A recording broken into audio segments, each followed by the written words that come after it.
Hey, what's up guys? Thank you so much for coming into my channel. My name is Izzy and this is Quarter Life Crisis, and the idea behind this channel is that I went through my quarter life crisis so that I can make these videos so that you don't have to go through yours. So before we get started, I actually want to go over two bits of feedback. The first one is that I tend to drone a lot when I'm giving explanations, and I'm really sorry for that. I will try my best to not extend my conversation. Please DM me if you're noticing that is occurring like at whatever particular timestamp. It would really help me out. The second thing is that I don't give nearly enough graphics on the screen. So I'm going to start giving more graphics so that you guys can actually internalize and understand these numbers that I'm putting out there. So with that, let's get started. I just wanted to address the title right away, which is how I made $1,600 in 2019 doing absolutely nothing. To clarify what nothing means is that I did not work for this money. I just contributed to a bunch of different things and the money kind of just siphoned in by itself. So with that, let's actually just get started on the breakdown. Here is a graphic showing you the breakdown of each of the categories of where the money came from, and I will go through each one of them individually. Broken up into credit cards and a savings account. So first off, my first credit card that I wanted to talk about was the Uber credit card. In 2019, the Uber credit card offered 4% cashback on restaurants. This is actually one of the strongest offerings in the cashback world, in my opinion, because everyone goes to restaurants. Everyone eats food. You saw my video about why you are broke, why your friends make you broke is because you go out to eat.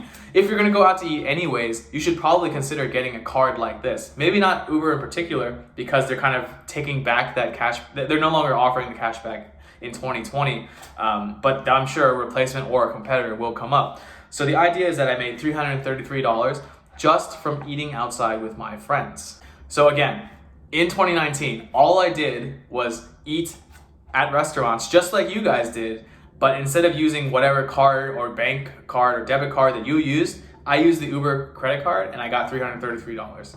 So moving on, I got $202 in cash back from the Discover It card.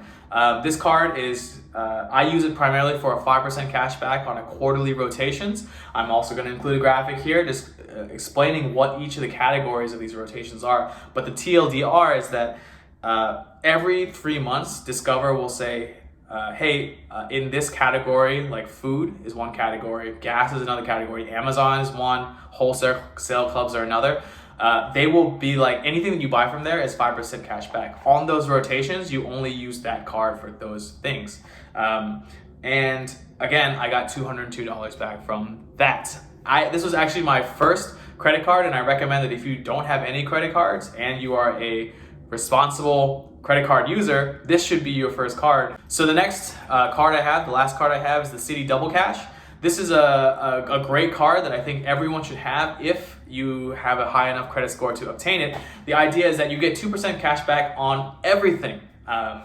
And that is wonderful, right? That is kind of the baseline standard. Essentially, if you are ever getting 1% cash back, you are gypping yourself because there is a card like Citi where you can get 2. A quick tip and a quick hack for the Citi Double Cash that I've heard from my peers, I haven't really tested this out yet, maybe you can, is that you get 1% cash back on everything that you purchase, and then you get 1% cash back on top for everything that you pay off. Now, when you, in the cashback world, you can choose to receive your cash back by applying it to your balance. When you apply it to your balance, that's not considered actually paying down the balance with money. So you will actually not get that 1% for that type of transaction. Moving right along, away from credit cards, I had $416 come in from my savings account. This is a high yield savings account, and I just want to say off the bat that if you do not have a high yield savings account where you are putting in money and not touching it at all, you are making a grave mistake. Again, this is $416 that just came out of nowhere, just like the rest, because I just put money into a bank account, right? For this particular bank account, the APY, or it's essentially how much interest you're getting back, was between 1.7% and 2% throughout the entirety of the year 2019. Keep in mind that I never took any money out of this savings account unless I was gonna buy something that was large, or like a house or even a car. So the strategy is that you put money in and you never take it out. And on top of that, if you go for the 2 bank accounts strategy where you have a checkings account and a bank and a savings account, the idea is that you keep just enough in the checking account that you are able to survive and pay your bills. Maybe like double, me personally, I maybe double or triple that. And then literally everything else is in my savings account or my investment accounts, right? That way you're able to maximize the interest you get of the money in that bank account. So as you can see from all these different accounts, they've come together by the end of 2019 to equal $1,600, and I can spend or do whatever I want. Now, the idea is that I would take that money and put it back into my savings account. So for 2020 and the year after, it will continue to grow, or even better, put it into an investment account and it will grow even faster and more, right? The thing is I'm gonna put a statistic up here, is that the average American doesn't really have $1,000 to their name or in their bank account. So the idea that the average person, can just live your average and regular life, spend the money that you spend every day, like screw it, even if you don't listen to me and you still go out there and spend this money, you can still get all this money back, and you can use it to either fund more of your activities or to invest into different things. All right, so with that, we're at the end of the video. I hope you found it super useful. I actually have some announcements to make. So as you can see from the new channel, the new name instead of LF Good is Quarter Life Crisis.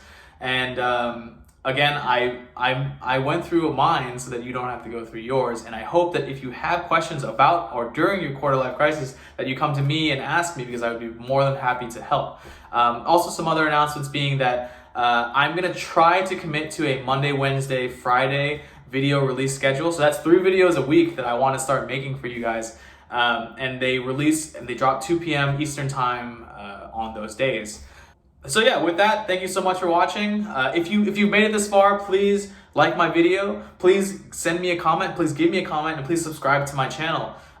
It really helps me out a lot, and it helps to motivate me to make even more videos for you guys. Again, thank you so much. My name is Izzy. This is Quarter Life Crisis. Have a good day.